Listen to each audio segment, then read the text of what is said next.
नमस्कार, मैं हूं प्रताप और आज आया हुआ हूं कर्नाटक के मैसूर में। जो आप मेरे पीछे देख रहे हैं यह मैसूर पैलेस। आपने अभी तक इंडिया में बहुत सारी जगह विजिट की होगी, लेकिन लिटरली इतना सुंदर जगह आपने पहले कभी नहीं अच्छी होगी जो आज मुझे देखने को मिली, और वह मैं आपको भी दिखाऊंगा। पूरा टूर करूंगा मैसूर पैलेस को, जिसको मैं शुरू भी बोला जाता है, अलग अलग नाम से जाना जाता है। यहाँ पर साउथ में तो जितना ये पहले सुंदर और जितना ये पुराना है और जितना इसमें लग्जरी शायद इंडिया में अपने दूसरी कोई भी प्लेस पर नहीं अच्छी होगी। पूरा टूर करूंगा आपको मैसूर पैलेस का। बने रहिए इस पूरे वीडियो में। चलते हैं और दिखाई है आपको। दोस्तों, अब हम पहले इसमें अंदर चलते चलते इस महल के इतिहास के बारे में थोड़ी बात कर लेते हैं।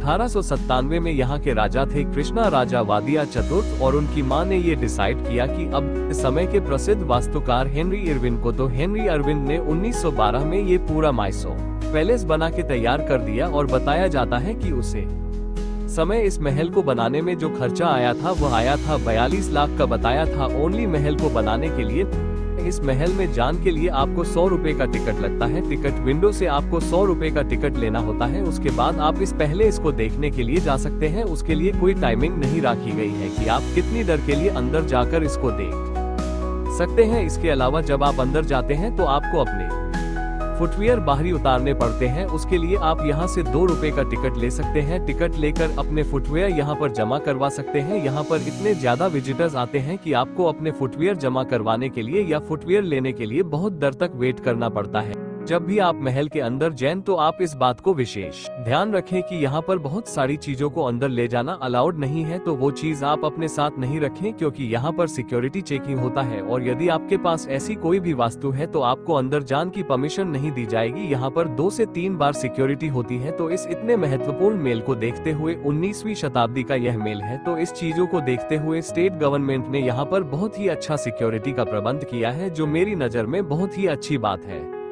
क्योंकि पुराने मेलों को उनको सुरक्षित रखना हम सबकी जिम्मेदारी है। तो मेक श्योर कि आप ऐसी कोई भी चीज नहीं ले जाएं जिससे आपको अंदर परमिशन ना मिले। इसमें अंदर आने के बाद आपको यहाँ पर एक क्षेत्र बनाया हुआ दिखे रहा है। तो पहले क्षेत्र में जो हम पुराने महल की बात कर रहे थे, जो चलकर खराब शुरू हो गया था, वो उसे मेल का मॉडल आपको यहाँ पर देखने के लिए मिल जाएगा। और इसके पास में आपको एक यहाँ पर माताजी की मूर्ति देखने के लिए मिलेगी। उसको बोला जाता है चामुंडा माता, और वही यहाँ के राजा की कुलदेवी है, जिसका मंदिर 12 किलोमीटर दूर एक पहाड़ी पर स्थित है, जो कि 400 साल पुराना मंदिर है।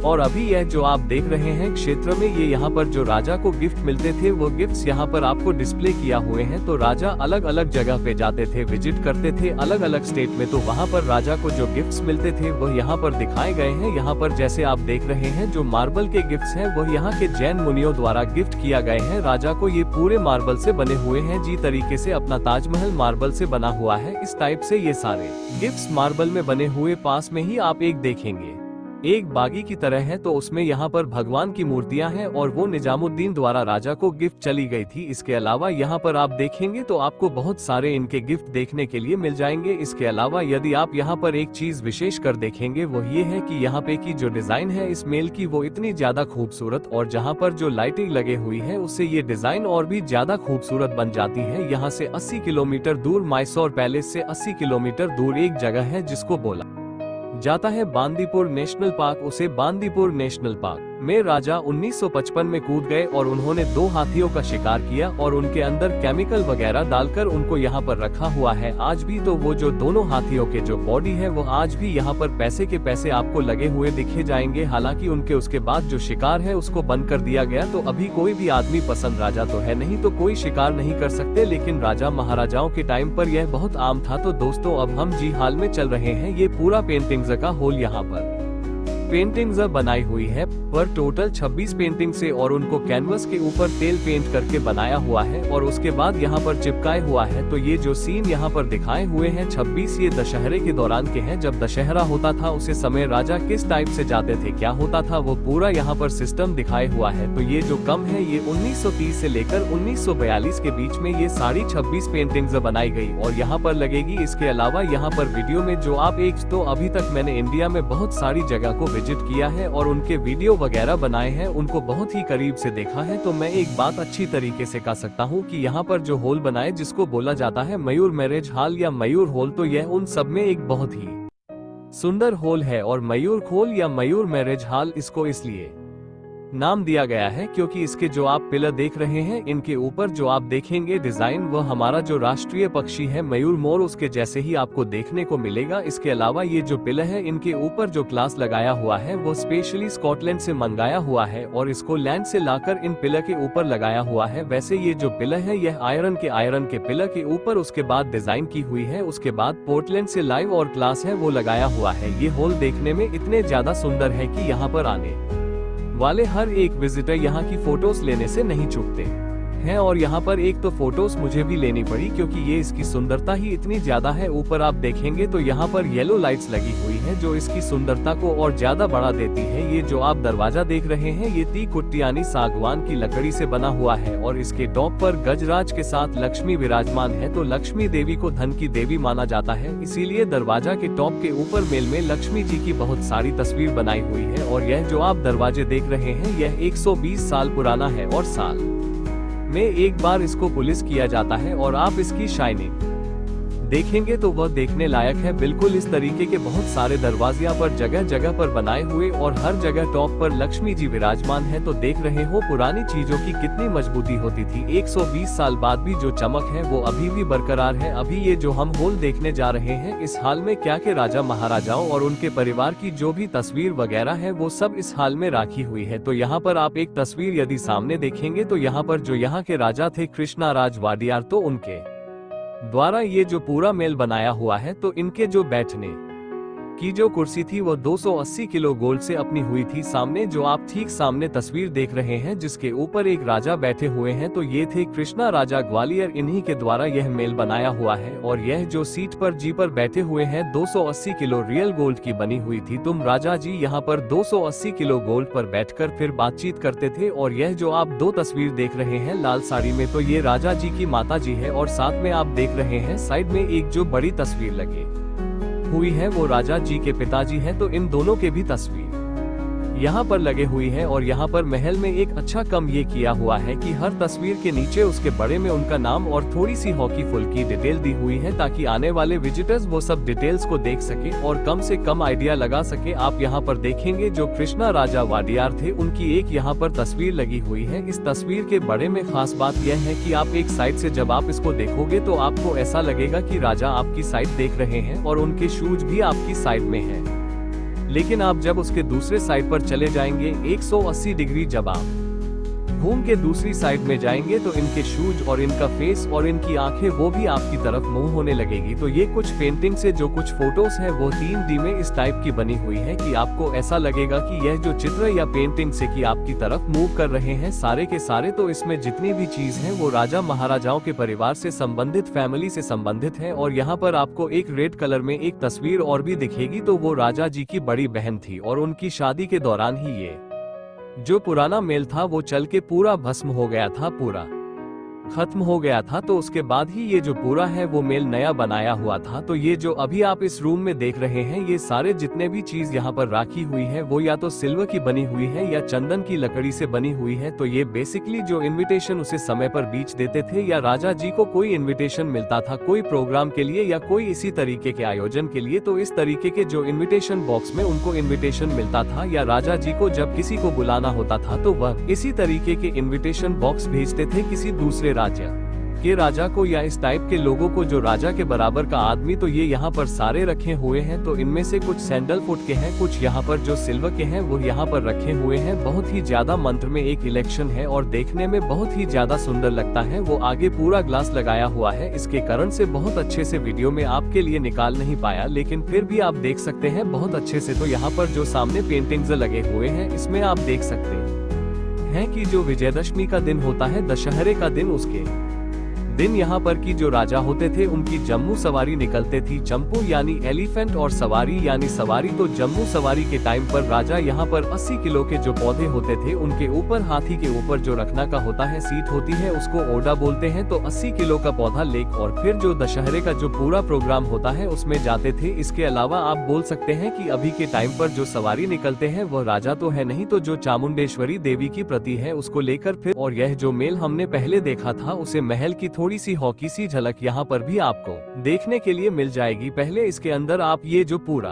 खुला मैदान देख रहे हैं, तो इसमें राजा जी क्या करते थे कि यहाँ पर आसपास के जितने भी जो माल होते थे, योद्धा होते थे, उनको यहाँ पर लाकर और उनसे कुछ भी लड़ाई जाती। जब यहाँ पर मैसूर में जब यह अपना इलेक्ट्रिसिटी ए गई, तो इसके बाद इस इलेक्ट्रिसिटी भी लगे गई थी।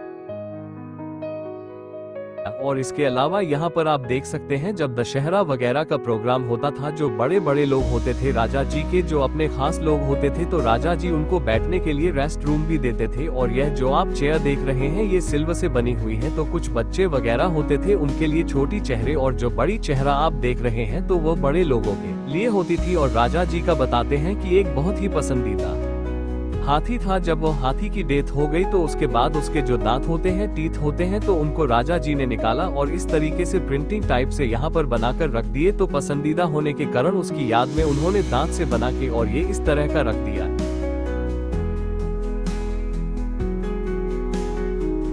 ऐसा लगता है कि राजा जी आज भी यहाँ पर अभी बैठे हुए हैं, और यहाँ पर इनके जो विश्वास पत्र सिपाही है, उसकी भी तस्वीर नहीं है। और यह जो प्लेस है, मुझे ऐसा लगता है कि जब भी आप इंटरनेट वगैरह पर इसकी फोटोज देखते हैं, तो देखकर एकदम मन खुश हो जाता है, और इसको बोला जाता है दीवाने आम। इसकी दोस्तों खूबसूरती लिटरली इतनी ज्यादा है कि आपको इंडिया में ऐसे और कोई दूसरे प्लेस देखने के लिए नहीं मिलेंगे। तो यहाँ पर राजा जी खुद बेटा करते थे दीवाने आम में। आप कोई भी केले में चले जैन, या कहानी पर भी चले जैन, आपको दीवाने आम, दीवाने खास इस तरीके की चीज जरूर देखने के लिए मिल जाएगी। हालांकि उनके नाम अलग अलग हो सकते हैं, जैसे पब्लिक हॉल, दरबार होली, इस तरीके अलग अलग मिल जाएंगे। तो ये था राजा का दीवाने आम। यहाँ पर राजा जी खुद बैठने थे, उनकी कुर्सी लगती थी। और यदि आप इसके बाहर की साइड में देखेंगे, तो यहाँ पर राजा जी बैठने थे दशहरे के टाइम। तो दशहरे के टाइम में जो नवरात्रि होती है 9 दोनों की, तो नवरात्रि के 9 दोनों में राजा जी यहाँ पर खुद बेटा करते थे। और वह बेटा करते थे शाम को 7 बजे से 8 बजे के बीच में। हालांकि इस समय वह किसी से बात नहीं करते थे, ओनली को जनता को दर्शन देने के लिए बैठने थे। उस समय राजा महाराजाओं को भगवान की तरह देखा जाता, भगवान की तरह ट्रीट किया जाता था। तो राजा अपनी जनता को दर्शन देने के लिए नवरात्र के 9 दिन शाम को 7 बजे से 8 बजे यहाँ पर बैठा करते थे।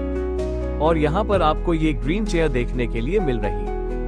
यहाँ पर जो बड़े लोग होते, तो जो प्रिंट लोग होते थे, इनवाइटेड लोग होते थे, वह आकर बैठने थे। और सामने आपकी जो देख रहे हैं जलिया के पीछे, तो इन जलिया के पीछे खिड़कियों में यहाँ की रानियां वगैरह होती थी। यह घर की जो लेडीज होती थी, ये लड़कियां होती थी, वो यहाँ पर बेटा करती थी। और आप दूसरी साइड में भी देख सकते हैं, राइट साइड में भी आपको ग्रीन चेयर देखने के लिए मिल जाएगी, जो इम्पोर्टेंट लोगों के लिए है। और ऊपर आप देख सकते हैं कि जब राजा जी ऊपर बैठने थे, तो छत के ऊपर एक बहुत ही महत्वपूर्ण तस्वीर बनेगी। ये पेंटिंग बनाई हुई है जी पर ब्रह्मा, विष्णु और महेश, और इसके अलावा जो इनकी कुलदेवी है चामुंडा देवी, उसकी यहाँ पर पेंटिंग बनाई हुई है। तो राजा जी जब भी बैठने थे, पहले छठ की तरफ देखकर इन सबको नमस्कार करते थे, सभी देवी देवताओं को प्रणाम करते थे। उसके बाद इस सीट पर आकर चुपचाप मौन व्रत में बैठने थे 12 घंटे के लिए, वह भी नवरात्र के 9 दिन। तो ये पूरा मैसूर पैलेस, और इसके अंदर टोटल 5 गेट होंगे। तो जो सामने का गेट आप देख रहे हैं, ये गेट बहुत ही महत्वपूर्ण है, जो आज भी केवल जो रॉयल लोग हैं, जो राजा महाराजाओं के अभी भी संतान वगैरह हैं, तो उन्हें लोगों के लिए खुलना है। आप और मेरे जैसे आम लोगों के लिए ये जो गेट बनाया हुआ है, ये नहीं खुलना है, हमको टिकट ले दूसरी साइड से आना पड़ता है। दोस्तों, अभी हम जो हॉल देखने जा रहे हैं, उसकी भी सुंदरता बहुत ही ज्यादा है। ऐसी सुंदरता आपने पहले बहुत ही कम अच्छी होगी। और इसमें जो येलो कलर के लिए लगे हुई है, वो तो इसमें और भी कर चंद लगा देती है। तो यह 19वीं साड़ी का बना हुआ, यानी कि आज से इसको लगभग बने हुए 200 साल हो गए हैं। और इसमें मेली उसे समय के राजा पार्लियामेंट बिताया करते थे, यानी कि आज जी तरीके से हमारे देश के जो प्रधानमंत्री जी हैं, मोदी जी, वो जी तरीके से अपने सांसदों के साथ बैठने हैं। तो इस समय राजा 19 शताब्दी में जब राजा यहाँ पर जीवित थे, तो उसे समय राजा अपने मंत्रियों के साथ यहाँ पर बैठने थे, और उनसे जो भी कोई महत्वपूर्ण चर्चा होती थी, मीटिंग होती थी, तो वो यहाँ पर अटेंड किया करते थे। और इसकी सुंदरता इतनी ज्यादा है जिसकी कोई लिमिट नहीं है, आप देखते रह जाएंगे। ऐसा लगता है कि ये बिल्कुल रियल गोल्ड से बनाया हुआ है। हालांकि ये जो जितने भी हम प्लेस देखते हैं इस तरीके, उसमें बहुत सारी चीजों में जान की पाबंदी होती है, आप बिल्कुल उनके पास तक अंदर तक जाके एक एक दीवार को टच करके नहीं देख सकते आप, दूर से आपको देखना पड़ता है क्योंकि आपको वहां पर जाने की अनुमति नहीं होती है। तो इसीलिए मैं आपको बाहर से दिखा रहा हूँ। और अंदर जो आपको ग्लास के झुमके देखने को मिल रहे हैं वह भी इसमें बहुत ही सुंदर ग रहे हैं। मुझे ऐसा ग रहा है कि रात के समय में जब सारी लिए इसमें चालू कर दी जाती है, ऑन कर दी जाती है, तो इसकी सुंदरता बहुत ही ज्यादा देखने लायक हो जाती होगी। हालांकि नाइट में ओपन साइड ही नहीं होता होगा, यदि ओपन होता है तो इसकी सुंदरता मुझे लगता है बहुत ही देखने लायक होती होगी। तो दोस्तों अब हमारा जो फाइनल पूरे मैसूर पैलेस का वो कंप्लीट हो चुका है। उम्मीद करता हूँ यह वीडियो आपको बहुत ही पसंद आया होगा। यदि पसंद आए तो लाइक शेयर कीजिए। यदि आप यूट्यूब पर देख रहे हैं तो चैनल को सब्सक्राइब कर दीजिए। यदि फेसबुक पर देख रहे हैं तो पेज को फॉलो कर दीजिए और इस वीडियो को अपने दोस्तों के साथ शेयर कीजिए। मिलते हैं किसी बहुत ही जबरदस्त अच्छे पैलेस में अच्छी जगह पर, तब तक के लिए जय हिंद।